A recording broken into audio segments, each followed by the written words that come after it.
Hello and welcome to Sports Scene Season 11, Episode 10. It's April 15th of 2020 and we are still quarantined and still without sports, but I'm joined with my group all across America once again. Julia Adams, Daniel Huynh, and Regan Griffin Jr. in California, and Regan's in Memphis, Tennessee. Guys, thanks for taking the time to be here today. Of course. So, Always. before we get started, as always, we have our quick bits, the biggest news from this past week. So I'm going to pass it over to Faith Bonds with the biggest headlines from this past week in sports. Hi, I'm Faith Bonds reporting from Chicago, Illinois. Today, I'll be giving you some of sports' biggest news in a segment we like to call Quick Bits. USC basketball recruiting had its eyes on 6'7" forward Zaire Williams, but he had his eyes on Stanford. The massive athlete from Sherman Oaks, California, announced his commitment to the Cardinal on Sunday. Williams is Stanford's highest-ranked recruit since ESPN's recruiting database started in 2007. Looks like the Trojans will need to rely on the Mobley brothers, Isaiah and Evan, to carry the Trojans next season. Dr. Anthony Fauci, top disease expert and authority on coronavirus here in the U.S., is promoting a fan-free return to sports in the summer. Teams would play to empty stadiums, stay together in big hotels, and get tested weekly. He said as long as they, quote, don't wind up infecting each other or their family, just let the season play out. RIP to the XFL. The Spring Football League filed for bankruptcy Monday after suspending operations and laying off most of its employees 3 days prior. In its Chapter 11 bankruptcy filing, the XFL claimed 1,000 to 5,000 creditors and $10 to $50 million in liabilities. And speaking of football, we're 8 days away from the NFL virtual draft. All 32 teams will be connected via video conference, and general managers will securely send their picks to league officials. ESPN and NFL Network will launch a combined broadcast of the event. The league has shipped video equipment to 58 top prospects, including Joe Burrow and Chase Young, for interview opportunities. Make sure to tune into Annenberg Media next week for live draft coverage from our team. That's all for this week's Quick Bits. Let's toss it over to the sports scene discussion. Hi, I'm Faith Bonds.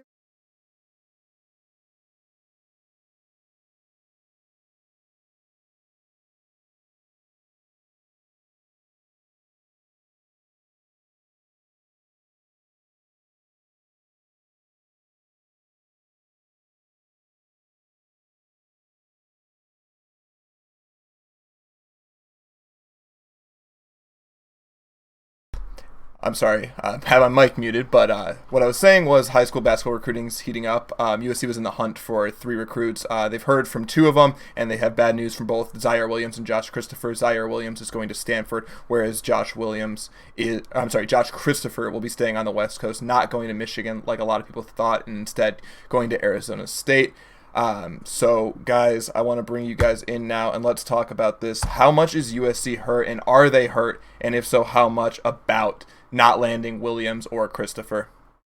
I think this definitely does hurt. We got to remember that one of the big strengths of this team last season was their defense, but one of their weaknesses was scoring, particularly on the perimeter. I think this team needed more people on the perimeter, and this kind of hurts our the school's chances a little bit. Also, optically, like it doesn't serve USC well that a big source of recruiting was from the Mobley family.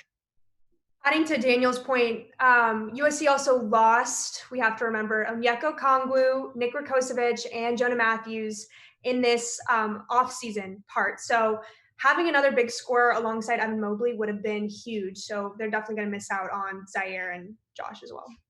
It was hurting a little bit, and then I started watching some Evan Mobley highlights, and it felt a little better. It hurts from the standpoint of you always want to have the best talent available on your team, but I'm not sure if the team's necessarily going to hurt long term because of not landing these 2 prospects, given the amount of talent that the squad already has on the roster. You look at guys like Ethan Anderson, Elijah Weaver. I think both of those guys are due for a big step up. I like Max Aguimpalo's game. I think Isaiah Mobley's going to, we saw flashes of what he's capable of at the end of the last season. I think he's only going to continue to progress in his traction. So I think that, ultimately the team, they're going to be up there in the Pac-12 for sure, and they're going to have a shot at competing.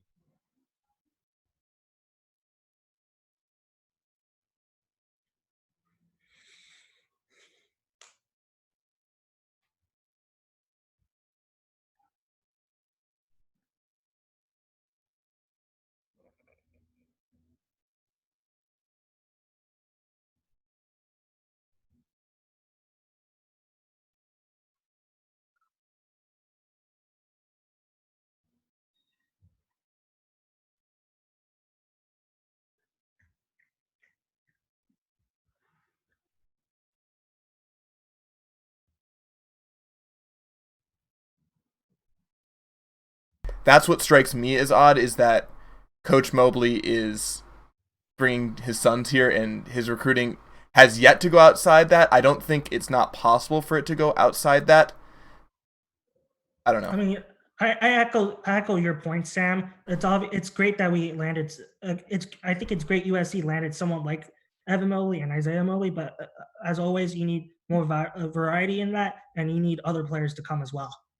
Yeah, like as we've seen again in NBA, you need more than just one player to carry a team. And yeah, there are guys that look like they have potential, but again, that's potential. We don't know if they could really take on a leadership role that maybe a guy like Onyeka or Jonah Matthews or Nick Rakocevic had. And I think you definitely need a big guy to step up and play with Evan Mobley. To the point that you brought up, Sam, about, you know, the only prospects that the team's been able to bring on have been Mobley's sons. I actually had the opportunity to talk to him the other day, and part of why he was such an asset to the Trojans is not just because obviously he has ties to his sons, but just to the entire AAU circuit in Southern California in general. He was the head coach for the Compton Magic for a long time, and he has ties to some of these dudes. You see, like you mentioned, a guy like Onyeka come in. You see guys like even LaMelo Ball said he would have been a USC basketball player had, you know, the NCAA not ruled him ineligible. And that's just, you know, speaks to the amount of, you know, respect that people have for Eric Mobley and what he's been able to do in the circuit of Southern California basketball. I think we're going to continue to see guys like Zaire Williams and Josh Christopher, who are both, you know, Los Angeles area products, you know, start considering USC more and more just because of that relationship and connection that, you know, people might have to Eric Mobley over time. My problem is I just need to see that. I need to see that. Why isn't Zaire wearing a Trojan jersey? Why is he wearing a Stanford jersey then? Like we're saying, you're having a lot of ifs. There's no like certainty that he could bring in those players because he didn't this year. I mean, you saw on. I mean, last year though is my point, and you know, you're not going to land everyone. And obviously, I think Zaire ultimately his decision came down to academics. I think Christopher, his decision came down to a level of comfortability that he had with Arizona. But the fact that because USC's never been in on these dudes, that's the thing that we've seen in the past, and this only shows the progression that, you know, these guys are genuinely starting to consider USC. You even see Jalen, or I think it was Josh. Yeah, but what's that breaking point? What's that breaking point where it goes from just considering USC in there? I mean, because Josh Christopher was considering USC, but do we really think he was going to go to USC towards the end of it? No, it was between Michigan and then until late, you know, Arizona State. The thing for me is like, what is that breaking point where we say, okay, USC is just not in the consideration; they are the school or one of the schools that you go to. Thing is, right, when we look at a school like Duke or Kentucky or UNC, they don't land everyone that they throw an offer at, right? Like at the end of the day, these guys they land a lot of them though. I know. The majority. And I'm saying if you're USC, you can't. There's no way that you can possibly aspire to cast as wide of a net as a Kentucky or a Duke. But in the realm of the Pac-12, you're casting a pretty wide net in terms of the dudes that you can land, especially when you have such a hold on Southern California that you get through having Eric Mobley on your staff. So I think it's definitely something that's trending up and is going to continue to trend up. It might be a little frustrating now to lose because, you know, no one likes the sting of rejection. But over time, I think you're definitely going to see that trend of more Southern California prospects considering and then ultimately committing to USC. Yeah, I'm one of those, I need to see it to believe it. I'm not saying USC basketball isn't in a good state and they won't be good next year. I think next year is the year if you're a USC basketball fan, which I think a lot of USC basketball fans are going to kind of come out and actually become USC basketball fans because we talk about how USC is just so deep-rooted in football. Right now, it just doesn't seem likely, and who knows what's going to happen with coronavirus, if football is going to get pushed back or if the season's going to outright get canceled. I hope not, or pushed to the spring. It's going to be weird, but I think USC basketball is going to have a stronger fan base next year. I think they're going to be a really good team. I think they're going to make a deep run in the tournament. It's going to be fun regardless, but I want to start seeing that. And maybe that comes after you start winning. Maybe if USC had a March Madness and they, you know, surprised or maybe did something in the Pac-12 tournament, maybe won the Pac-12 tournament somehow by a miracle, beat Oregon or whatever, maybe then we have a different discussion on our hands. Another thing that gains you a lot of traction, man, I'll say with people, ultimately college is just a stopping point for a lot of these guys' careers. They want to ultimately make it to the NBA. You're going to have this year, Onyeka Okongwu is going to be a lottery pick, probably a top 10 pick. next year, there's a pretty high chance that Evan Mobley, he goes in the in the high lotteries, possibly even the number 1 pick. Once guys see, oh man, people are going to USC and then making that leap to the NBA, you already got Kevin Porter, you got DeAnthony Melton, in all likelihood, Isaiah Mobley is going to end up there one day. There's going to be guys that continue to go to the NBA from USC, and people are going to take notice of that for sure. I definitely think it's going to be something to watch out for in terms of developing talent, and because you have an interesting thing here, because USC's been able to develop talent really well. You saw that with Nick Rakocevic and Jonah Matthews, where they were there for 4 years, but you also see the one and done kind of guy like Big O or Porter. Mm-hmm. I don't know. It's definitely not going to help too, having those two guys in the Pac-12 as opponents, for sure. That's what really hurts them. Yeah, you're definitely right, I think Julia. If this will help or hurt, it ultimately having them both in the Pac-12 and not getting them on SC's team, I think it looks like. Yeah, Julia, we're having a little bit of trouble hearing you. You cut out a little bit there, but I think we got the gist of what you were saying. Having those two guys go to Stanford and Arizona State is obviously rough. I guess they didn't watch USC this season because USC had some. What was USC's record against Arizona State, Reagan? I think they went 1-1. 1-1, and then Stanford. I know they had that obviously crazy game. What was their other game? They split with Stanford too. They played Stanford twice. I think they only played. They only played them once. Interesting. Yeah, I want to push on to our next topic, just because I kind of see we're kind of dying down here. Yeah, but after just a few weeks of play, 5 weeks of play actually, the XFL's parent company has filed for bankruptcy. Great. Thank you, COVID-19. The league suspended operations and recently laid off basically all of its staff due to the coronavirus, and they have a lot of money to still be paid out, which is why they filed for bankruptcy, and the league is now up for sale. So if you want to buy the XFL, I'm sure that's going to cost you a pretty penny based on how much they have out there. They were supposed to run for 3 years. Vince McMahon was saying they're going to have runway of 3 years, but obviously that depended on having a season or having seasons. Guys, do you think the XFL would have lasted if it wasn't for COVID-19? I really think the league would have had a large amount of staying power. That everything was working. They had proper management. They had proper marketing. Players like PJ Walker showed the league could have made some star power. Like, the signs were there. It's just, this was just really unfortunate the way it happened. And this time, it wasn't their fault.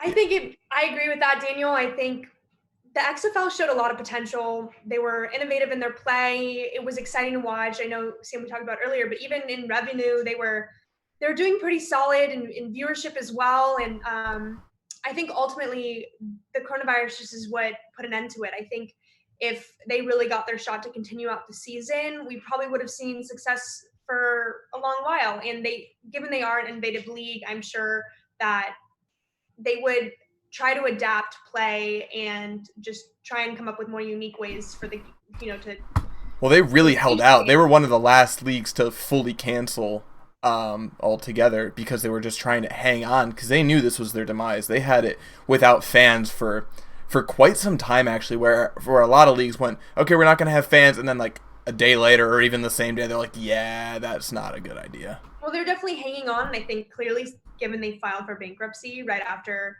they canceled the league, shows that they really hung on to the end, that they really wanted to make it work, which makes it even more sad because obviously clearly the passion was there as well too from the guys who were behind it, the coaches, the players. So it's definitely sad overall. They were filling crowds in St. Louis, so that was really proof that this league had the full-on capability of developing really dedicated fan bases, as you saw in St. Louis. They had the three things you need. They had good TV deals, they had a strong fan base, and they had good football. It wasn't great. Obviously, we're never gonna see NFL caliber talent in another football league because they're not gonna pay them as much, obviously. But it was really good. I mean, I don't know if you guys remember the AAF from a long 2 years ago. I mean, that thing was a train wreck. Memphis Express. Memphis Express. Yeah, Memphis Express. I'll equate the Memphis Express to the Pee Wee football team that plays the middle school down the street from me. Heisman Trophy winner Johnny Manziel played for the Memphis Express. So, and how'd that go for him? Hey, man, we don't have to talk about how You don't have to, yeah. I don't know. The way I see it is, if there was ever a time, this was it, and it's obviously. I don't think we're going to see a spring football league for a while. I think the XFL could have lasted for the foreseeable future.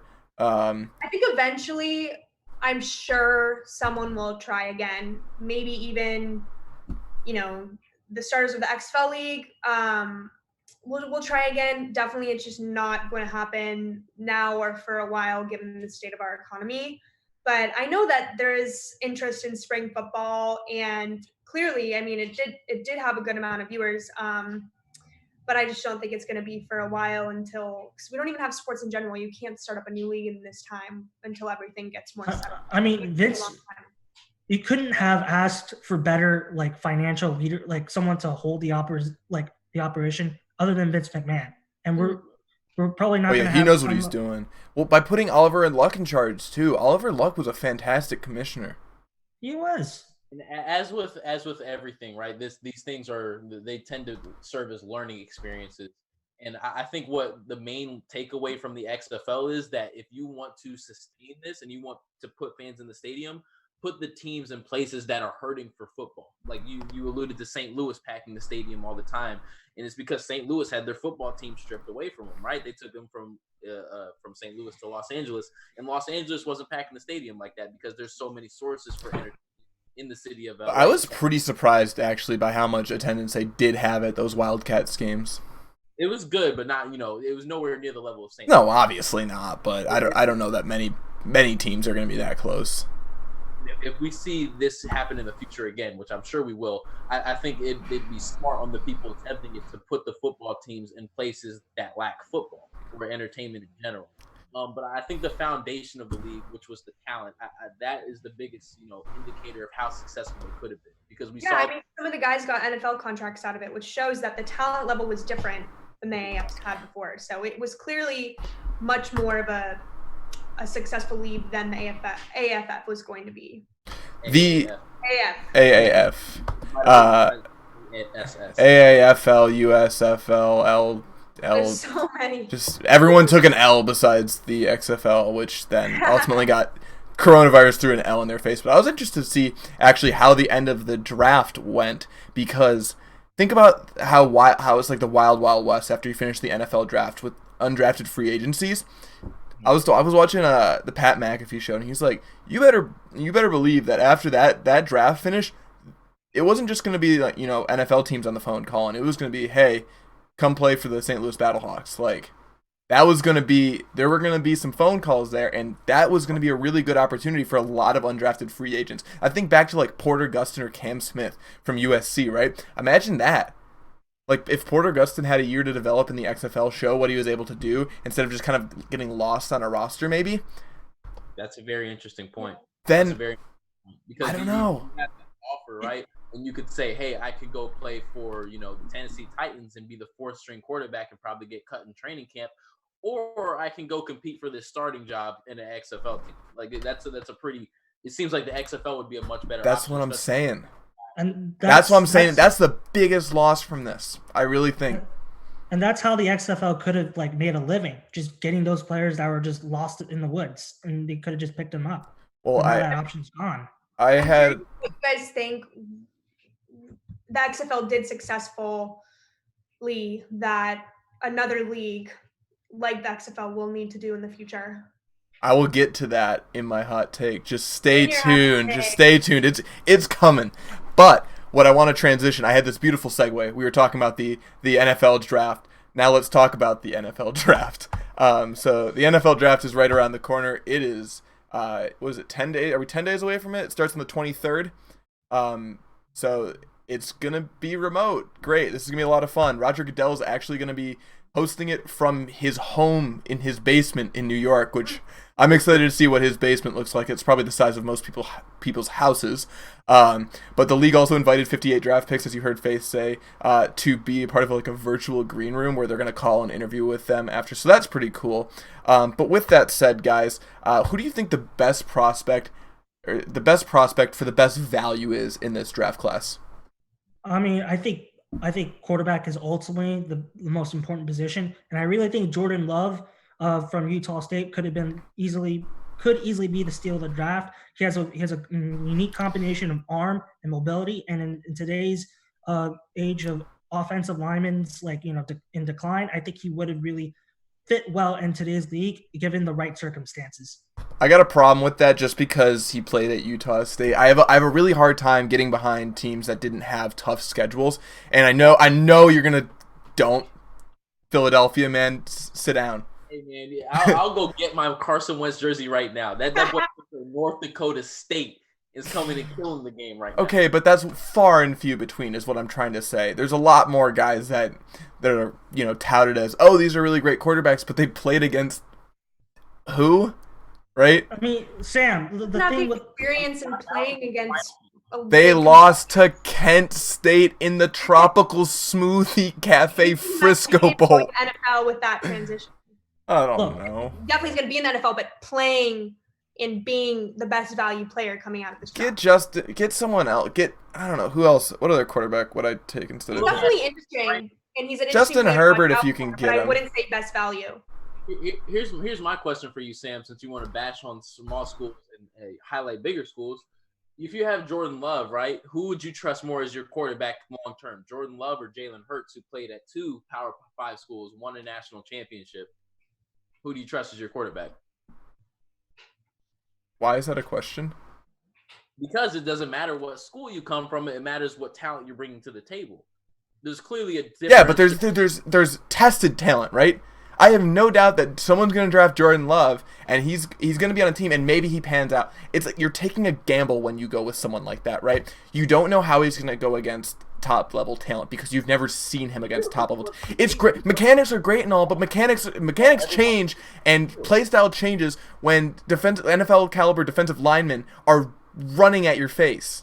Of course it does, but as much talent that he lacked in terms of the people he played, that's the same talent he lacked in terms of the people he was playing with. After watching a lot of Jordan Love tape, I can tell you his receivers are pretty garbage. So like that was also to his detriment. It might have worked in his favor, and sometimes it probably worked in his detriment to other times. But you talk about the talent when the playing field was even at the Senior Bowl, right, and everyone's throwing to the same receivers behind the same caliber of offensive line, Jordan Love flourished. So that tells me that regardless of the situation, his talent's gonna transcend whatever school he came from. He was just a late. That's fair. Sam, you can't forget that talent in the NFL comes from everywhere. So I'm not saying that it does. I'm not saying it's not possible. I'm just saying I don't see it. I think he's going to be a backup. I think he'll hang around. Maybe he'll get his chance in 5 years or so. But I don't see it. I think it's really hard to say sometimes with these guys who's going to really make it and be a top guy. It just is about mentality. And I think we haven't seen Jordan Love's mentality and winning and everything tested yet, given who his opponents were and what team he played for. So I think ultimately he will get tested in the NFL, and maybe you'll prove us wrong at that point. But right now, I don't see it. Yeah. Regan, who do you have? Who's your best value, our draft expert, Regan? Value. Okay, so when I think about value, I think about bang for your buck, right? So as much as I like Jordan Love, obviously he's also a first-round pick, so I'm paying a lot of money to access him. That's pretty large draft capital. A guy that I'm not going to have to spend a lot on, AJ Dillon. He's probably going to be in the 3rd to 5th round range, depending on what teams like him and where they feel like they'll be able to get him at. But he's just a very, very gifted athlete. I mean, we're talking about a guy who's capable of running a 4.4 at what's probably 230, pushing 240 pounds. He's really a ridiculous kind of athlete, and he flourished among the running back pool at the combine. He really put that on display. His tape shows a level of agility that he has in tandem with his power. He really reminds me of James Conner when he was coming out of Pittsburgh in terms of the power that he runs with. But imagine if James Conner was an inflated athlete, right? Like infuse just a little bit of Adrian Peterson into just a tiny bit. I'm not trying to go that far, but a little tiny bit of Adrian Peterson into James Conner, and you have AJ Dillon. So a team that, they're probably going to end up spending a 4th round pick on him. They're getting a running back, probably the very good leader of a running back committee for a very long time in AJ Dillon. So I think in terms of the value, you're getting a lot of bang for your buck if you draft. My problem with that is he's not even the best AJ in the draft this year, in my opinion. He's not. He's going to be overshadowed. AJ Epenesa, I'm telling you, this guy is good. He's coming from Iowa, and if you watch the USC Iowa Holiday Bowl, you know AJ Epenesa's name. He ran over the offensive line. I think he was going up against Austin Jackson too, who's also a high draft pick. I think he's just lethal. I think he is going to be a force in the NFL. I think it's going to take him a couple years to get there, but I think when he does, they're going to see some value out of him. He's a long-term investment. You're investing in a bond here, not a stock. You're not day trading. You're going long-term right here. Even with a defensive end, though, those guys don't tend to take all that long to translate. When you're telling me that a defensive end, it takes a while for them to pan out, that's where you kind of lose me, because usually when we see a guy like Myles Garrett, Khalil Mack, Jadeveon Clowney, they immediately come into the game, and it's like, okay, this guy's really I'm not saying 5 years. I'm saying like 2 or 3 maybe.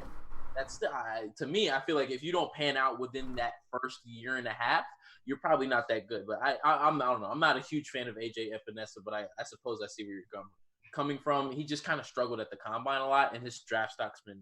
Yeah, I mean, he ran a 5.04, which I would like to see up a little bit more, but it's not awful. That's pretty bad, man. I'd beat him. It's not. If I'm beating you in a foot race, that's not good. Yeah, but he's got a lot of weight on him. I can beat that, but he's got a lot more weight than I do. You think about, like, these top DNs, they tend to be pretty freaking good athletes, right? Like, you think about, who's the guy this year? That Chase Young, right? Chase Young is probably a 4.6 guy. So when you have a lack of athleticism at a position that demands a lot of athleticism, that it raises some red flags for me. Yeah, I agree with that to an extent. I just think give him some time in the NFL with the NFL coaches and dietitians and trainers. I think he'll kind of figure it out. I don't know. I'm excited for him. I just think he's an exciting player. I think you're going to get value with him. You're going to get some maybe some star power out of that. Julia. You guys are going to get mad at me for mine, but when I look at best value, I equate that with best player. I think if I was, one of these guys on these teams, I'm looking for someone who will be the best player in the draft, and I'm willing to pay big money for them. And that to me is what defines best value. I know that's not traditional, but of course, in this case, I'm going to go with Joe Burrow because he's only played for 1 year. Great, but he is definitely in this draft, the best player in this draft. He has this winning mentality that reminds me of someone like Tom Brady. I was reading that he hasn't lost something since he's been 5 years old. That includes ping pong games. He said on Shaq's podcast this week that he hasn't lost. And I want to draft a guy who is going to be a winner and going to have that winning mentality and change the culture around me. And I'm willing to pay bigger money for that. And so I think that means best value in my eyes. You understand what you just said, right? You just went to the dealership and just looked at that Lamborghini. I'm like, that's good value right there. That car is sick. It is definitely worth $200,000 right there. I think, and when it comes to a really great player who's going to change team's culture, you got to go big. And I think that's what the best value is. You know what I mean? I know it's not traditional, but I just have to go Joe Burrow over here on the Heat. I thought I hated Daniel's take, but now I hate yours.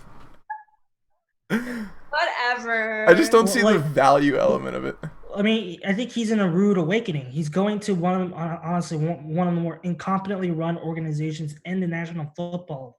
I think he's going to have to – I think Joe Burrow may have to fight dysfunction for, honestly, the rest of his career. Because, looking at the Carson Palmer era, like, it's harder just to get pieces around a person like that in an organization like that.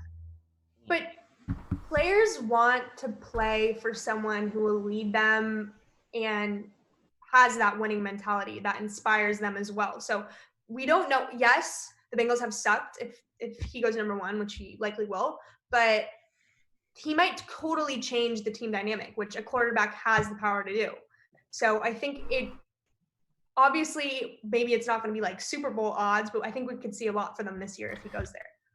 I don't know. The only hang to Joe Burrow is that we didn't see this inflated number one pick of Joe Burrow, right, until he got to LSU and he was surrounded by Clyde, Agreed. Jamar Chase and Justin Jefferson and all this great talent, when I'm not saying that's really an indictment on him, because he was just as much as those guys helped him, he helped all of those guys succeed. But I just think about Joe Burrow in the context of, I'm not sure if he's a player that can elevate other people so much as, utilize the talents that other people I have. just think he reads the field very well, and he'll be able to work with that. That's the one thing I liked about him. Every time I watched him, it felt like he was throwing to a wide open receiver, and that's more of a testament. Like, yes, you have good receivers that can get open consistently, but that's more of a testament to him, I think, in the sense of how he reads the field and sees where those openings are and where those openings will be. That's what I really see from Kedon Slovis. And I know I'm not comparing Kedon Slovis. I'm not saying Kedon Slovis is Joe Burrow, please. But I'm saying that is why I have my argument for Kedon. But I see that kind of intelligence and that ability to read the field in the way that he does and maneuver how he does. That's going to make him successful. When we think about a guy like Tom Brady, right? We think about all the receivers that he's had throughout his career, and they never tended to be that good. But Tom Brady elevated those guys, and he made them better than they were. I don't think Joe Burrow's that guy. I think Joe Burrow's the guy where if you hand him a pool of talent, he's going to utilize that pool of talent to the best. It's also hard to see that, Tom Brady has been in the league for a while. I mean, you never saw that with Tom. You didn't think that was going to happen with Tom Brady when he came out of Michigan, right? That's what I'm saying. It's like it's too early to tell who's going to be a leader. There's very few people that are going to be leaders directly out of college, right? Explain to me why he hasn't lost then, because you can't win on your own. So clearly, yes, maybe LSU had a lot of talent behind him, but who goes to say that has been always? So, I think definitely you have to be able to elevate the players around you in order to win. It's not. Don't get me wrong here. I'm not trying to assert that he's not the number one pick. By my estimation, he's the best quarterback in the draft, definitely worthy of the number one pick. And you give him a receiving talent, like you talk about AJ Green, you talk about not Taj Boyd. What's the guy's name? Taj something that also plays for the Bengals. I forget his name. And then you also got Justin Ross. There will be great talent around him that he'll be able to utilize.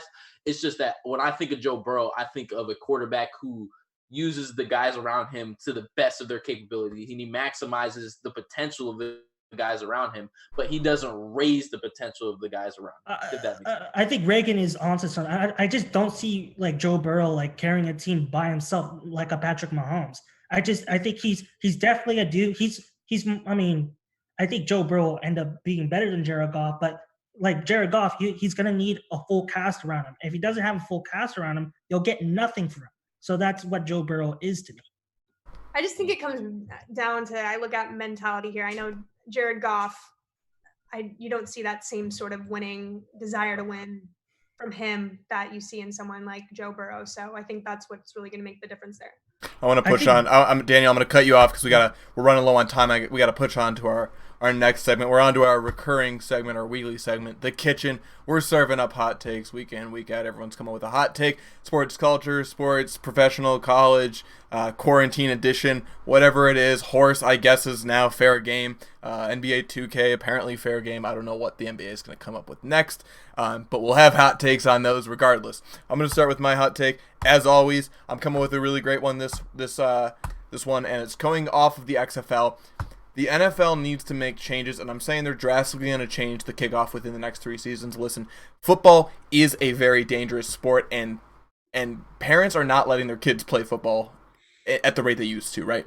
You've seen massive decreases in high school football participation, especially in middle school. These kids, the parents don't want their kids to live with CTE for the rest of their life, and drastic changes need to be made. The XFL did a fantastic job with making rule changes this year, especially with the kickoff, to make that so much less lethal. You see that the XFL has done things before that the NFL has copied, has taken the Sky Camp, the halftime interview. This is next. It has to be. Totally agreed, Sam. Honestly, it comes down. It was the most common sense solution I think you could have come up with the kickoff. It considerably prevents injury, and honestly, it lets players do a play, and something you don't really see as much these days in the modern NFL. You don't really see many plays come from kickoffs now. I think that I agree with what you're saying, but I also think that the NFL needs to get rid of a kickoff in general. I referenced a stat earlier, but a kickoff is 5 times as likely to cause a concussion than a regular scrimmage play. And I think in general, if the NFL acknowledges something as dangerous, then it's probably much more dangerous than we think, because obviously we know the history of the NFL in that regard. But I think, to your point earlier, Sam, if people aren't putting their kids in football anymore, I don't guarantee it's going to change at all unless the kickoff is eliminated, because even high schools, we've seen players die, from even kickoff. So I think it's going to be something that I think should just be ruled out completely. But obviously the NFL, because of the excitement of the kickoff and how much people love it, is going to be really slow. So yes, maybe the next step is copying what the XFL did, but I think ultimately it'll have to be eliminated for the future of the game. Yeah, when we talk about the kickoff, right, the most dangerous aspect of it is the high speeds at which people are coming at each other. You're getting like essentially a 30, 40, 50-yard dash, and guys are just running into each other like that. And what the XFL did is they eliminated the amount of speed that you get to build up before that contact, and they limited it to 5 yards, which makes sense in terms of limiting the impact that you're getting. I think it would make sense for the NFL to do that, especially if the NFL, even from an optics standpoint, right? Like we never want to, we hope that the NFL would do things in the best interest of their players. We haven't seen that a lot from the past for the NFL. They tend to do things for the optics of it. But from an optics standpoint, it looks better because it says that the NFL is attempting to do something for the safety of their players.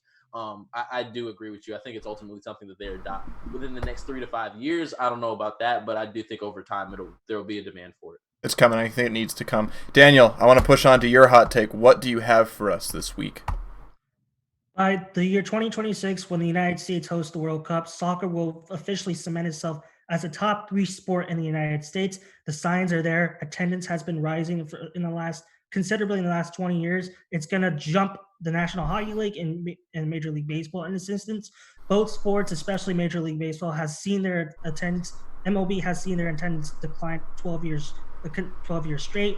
NHL has kind of remained stagnant. Also, both leagues don't know how to promote their players. Soccer kind of promotes itself. You have Ronaldo, you have Messi, but they're not in the MLS. They don't have to be. It's just this is about the sport of soccer itself. I know, but how are you going to have fans? You're not going to build a giant fan base unless you have a league in the place where we're talking about. Right? We're talking about the U.S. here. And also, if the MLS doesn't grow and figure it out, the MLS is growing. Look at Atlanta. Look at Seattle, Portland. They're not going to pass the NHL and the MLS. They're definitely maybe the NHL, because the NHL is definitely more located in the Midwest. Baseball doesn't know how to promote its stars. Daniel, but baseball is rooted in American culture. It's not going anywhere. I know it's going down. I'm not saying the NFL and the NBA aren't taking over and are more popular than Look at boxing. They said that they kind of said the same thing. So much different than baseball. Sam and I talked about earlier. It's baseball is like hot dogs and hamburgers, and it has that much significance to the U.S. industry. Daniel, did you play baseball as a kid? Unfortunately not. You didn't play baseball as a kid? My brother did. Okay, your brother did. Reagan, you play baseball as a kid? I played t-ball. Okay, Julia, you play baseball as a kid or softball? Softball. That's the point. Everyone plays baseball when they're a kid. That's why it's grained in there. I played soccer for 1 year, right? And that's because I played everything else. I played basketball for 1 game. Actually, not a fan of. Not very good. Not my best sport. But what I'm saying by that is it's so deep rooted in American culture that's what you do. You play baseball as a kid. You watch baseball. It's something you can throw on the weekend. 4th of July. You're sitting out on the lake maybe. You're on a boat watching the game. What more do you want? I just think the fact that the sport of baseball has lost kind of its place in the national conversation is a very worrying sign. Yeah, you're gonna get local ratings, but eventually, if you don't do anything about it to reclaim that national conversation, the whole local thing will fade out as well. I don't think that's true. I think baseball always retains a national conversation. I think the one area of baseball that I argued a couple weeks ago was that they definitely need to look maybe into shortening their season, because that would be more effective for a society that, has a shorter attention span. Yeah. But I think once they do that, they're still, which they probably might do eventually, they might even could experiment with doing it this season with everything going on if it comes back. But I think that soccer will not overtake baseball. Baseball needs to make some changes, but soccer will not overtake it ultimately. That is an excellent point that you just made, because with each passing generation, the attention span gets shorter and shorter. And shorter. And baseball is just a game that you have to sit there and pay attention to it the entire time. I don't think it's outside of the realm of No, possibility. you don't. Away. You don't need to sit there and pay attention to baseball the entire time. It's a 4-hour chore. And honestly, leave it in the background while you're doing homework. Look up every now and again. The TV gets loud. You look up. Ball goes over a fence. Great. You see what I mean? It's like who wants to sit there for that amount of time? And, it's just there's a weird dynamic there between the fan and the actual game going on, whereas you have basketball, it's just constant movement, constant thing like that. Not to say that soccer doesn't have it, but an element that you brought up, Daniel, that I think is really interesting in all of this, and we need to discuss a little more, is that the fact that the World Cup's coming to America in 2020, or what was the year? 2026. Let's just remind you that the U.S. wasn't even in the World Cup last time. Yeah. Right. How about that? How about that, Daniel? Tell me again, if the U.S. makes the World Cup next time, then it'll be a different conversation. All right, we're running low on time, so I got to push on to the next hot take. Juju, you're coming with something. What you got for us? Yes, I think that Lakers, if the NBA season comes back, I think that the Lakers will win the championship this season. Hopefully that comes back. I think that LeBron James has had a way different energy this season. He's averaging 26 points, 7 rebounds, 10 assists, which is most players don't even do in their best year. And Anthony Davis is averaging 27, and just the combo of them together. We know LeBron plays better with a veteran team. Also, Rajon Rondo. And I just think the team dynamic that the Lakers has having these veteran players that really will aid LeBron, one of the greatest players ever to play, that I think the Lakers just have the championship under their belt if NBA comes back. Regan, I'm gonna let Regan take this one first, because I know he's got strong opinions on it, either for or against. What do you got? I'm gonna just throw my bias out there. I am a Lakers fan, and the biggest thing that a lot of people were having against the Lakers and for the Clippers at this point, because that's their biggest rival, is that the Clippers, they were taking the regular season easy, right? They were taking it easy. They were load managing. They were resting up. They were going to have more energy coming into the playoffs. Now, obviously, there's no benefit to having a world pandemic going on, but every team is in the same boat right now in that everyone's resting. Everyone's quote-unquote load management, and everyone's going to come back with a level of refreshment. Everyone's on the same playing field. You know what I mean? So from that standpoint, I definitely see the Lakers, not necessarily gaining advantage, but the Clippers losing advantage. And I think it wasn't outside of the realm of possibility at all. It's just the biggest thing was that the Lakers had a lot of momentum, right? They had just come off that weekend where they beat both the Clippers and the Bucks, and they had all this momentum surging heading into the playoffs, and then it all came to a crushing halt.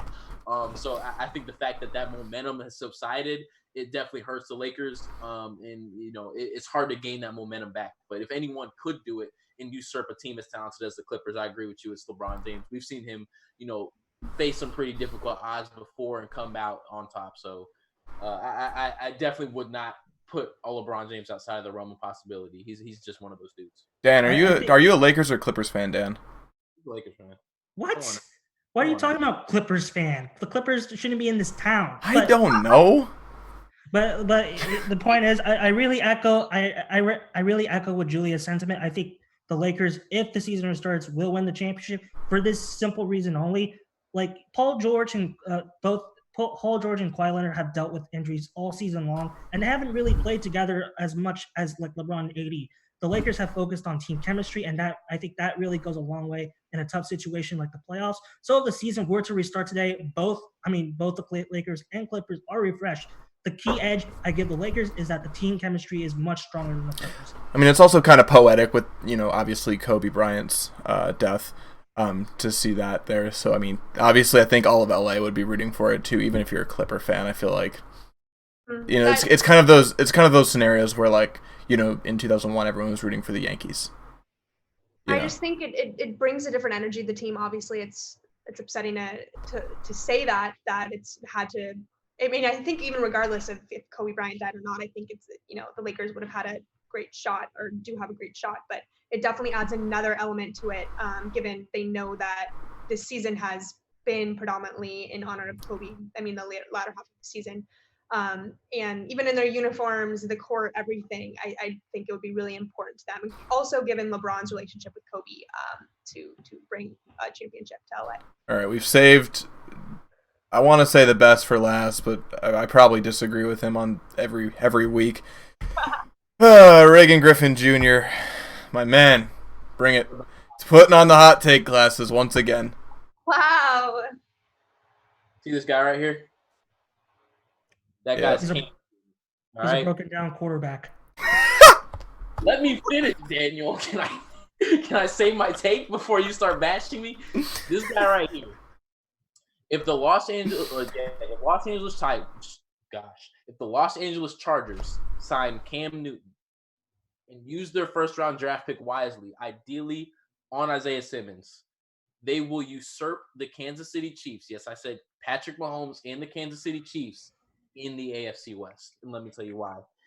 The Chargers have a team that outrageous constructed to beat the Kansas City Chiefs. The Chiefs do with their speed, with Patrick Mahomes' arm, and with their level of verticality, right? But what do the Chargers have? They have Derwin James. They have Casey Hayward.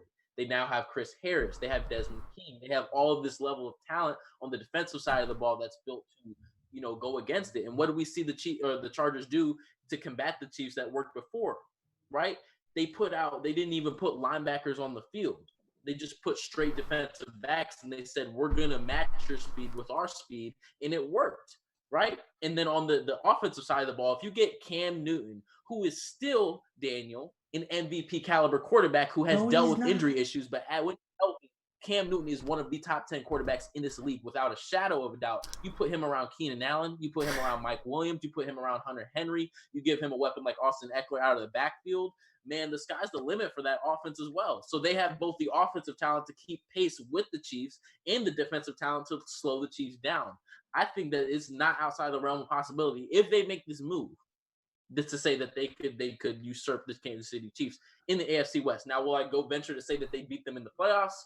I'm not going that far. But in the course of a regular season, I do think they could win more games. You make some valid point, but the problem, my point is, Reagan, you would have been right 5 years ago.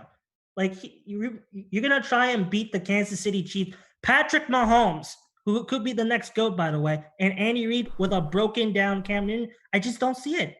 You can't beat a team like that. Cam Newton's issue over the past couple of years has been the fact that Cam Newton has felt the need to get back onto the field as quickly as possible when he wasn't healthy. The last we saw of Cam Newton, he could barely make throws down the field because he was not healthy. Cam Newton now has all of this time to make sure that his body is right and 100% and ready to go. Cam Newton is still ready to compete.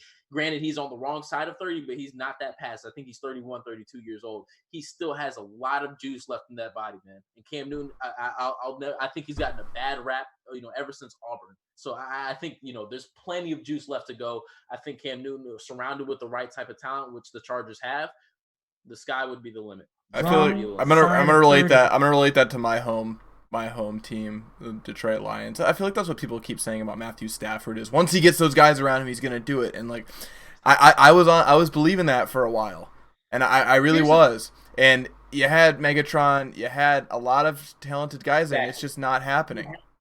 Now, name me the most talented receiver that Cam Newton's ever thrown the ball to. Silence. There's Kelvin Benjamin out of the league. He's never had a receiver anywhere near the caliber of Mike Williams, who's the second best receiver, let alone Keenan Allen. Give him those weapons. Let's see what he does with that. We'll have to see. I don't know. You're saying if they sign Newton, what do you give your probability of them actually signing Newton?